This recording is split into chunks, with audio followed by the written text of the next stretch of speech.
અને ઇમામ જાફર સાદિક તો કેવા સખી હતા કે એક વખત મદીના મુનવ્વરાની અંદર દુષ્કાળ પડી ગયો કહત સૈયદના ઇમામ જાફર સાદિક રદિયલ્લાહુ તઆલા અન્હુએ પોતાના ખાદિમને બોલાવ્યો અને કીધું કે આપણી પાસે ગલ્લો અનાજ કેટલું છે?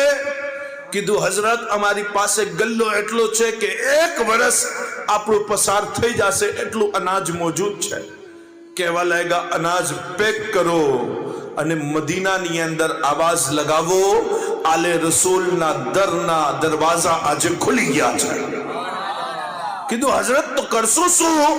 કીધું જેટલું અનાજ છે તકસીમ કરી દો, જેટલું અનાજ છે તકસીમ કરો, તકસીમ કરો.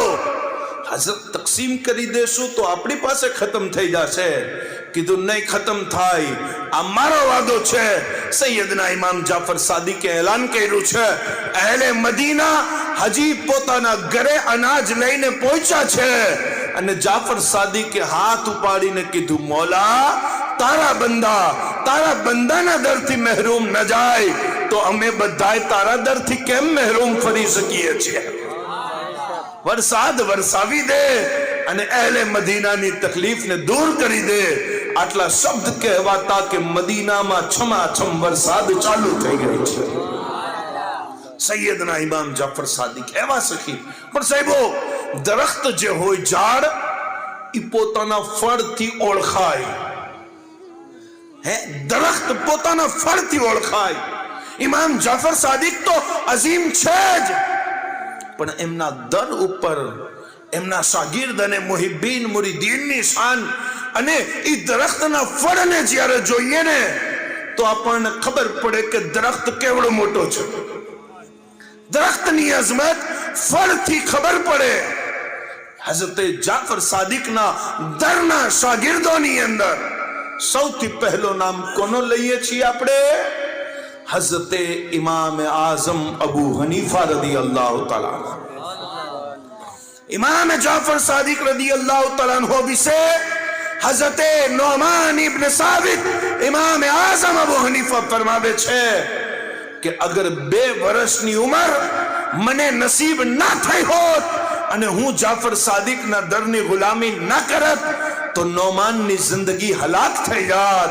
મારી ઉંમર તો ઈ જ છે જે 2 વર્ષ મેં આપના દરની ગુલામી અને નોકરી કરી છે. सैयदना इमाम जाफर सादिक रदियल्लाहु तआला अन्हु विषे इमाम दारुल हिजरा इमाम मालिक रदियल्लाहु तआला अन्हु किए छे कि मैं જ્યારે સૈયદના ઇમામ જાફર સાદિક થી મુલાકાત કરવાનો ઈરાદો કર્યો, જ્યારે હું આપની ખાનકા અને મકાન અને ઘર ઉપર ગયો છું તો મેં જાફર સાદિકને 4 કામ કરતા હંમેશા જોયા છે. પહેલું કામ ઈ કે યા આપ નમાઝ પડતા હોય, નમાઝ ન પડતા હોય તો આપ કુરાન મજીદ ફુરકાન હમીદની તિલાવત કરતા હોય. અને ત્રીજી વાત ઈ કે યા આપ કુરાન મજીદની તાલીમ દેતા હોય. અને ચોથી વાત ઈ કે કદી કુરાન બંધ ભી હોય તો દીન ઇસ્લામની તાલીમ આપ હંમેશા દેતા હોય છે.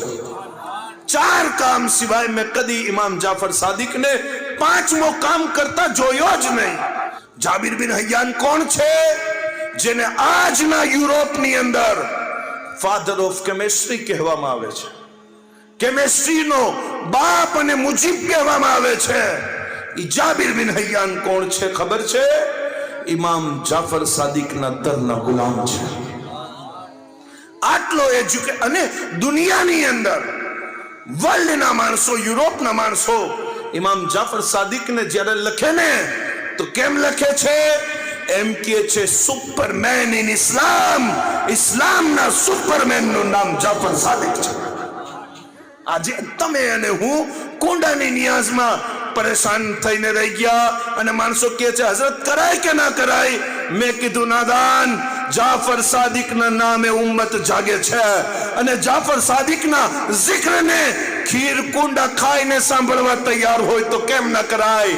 અરે ખીર કુંડાના બહાને આ ભટકેલી કોમને રસ્તો મળી જશે. સાહેબો આજની જરૂરતને સમજો.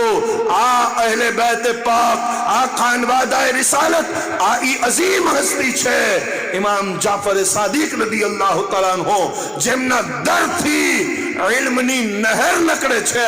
અને કોકે ઇમામ જાફર સાદિકને સવાલ કર્યો હતો કે સરકાર, આપના વાલિદ ઇમામ મોહમ્મદ બાકરે આપનું નામ જાફર કેમ રાખ્યું છે? મુસ્કુરાવીને કહેવા લાગ્યા, એટલે કે જાફર એક જન્નતની નહેરનું નામ છે અને નહેરથી દરેક જન્નતી ફાયદો ઉપાડે. એવી જ રીતના હું ખાનદાને નબુવતની એક નહેર છું અને ઈમાન વાળા જન્નતી માણસો મારાથી ફાયદો ઉપાડે છે. अगर आपको हजरत शकील अहमद कादरी साहब की तकरीर पसंद आती है तो इसे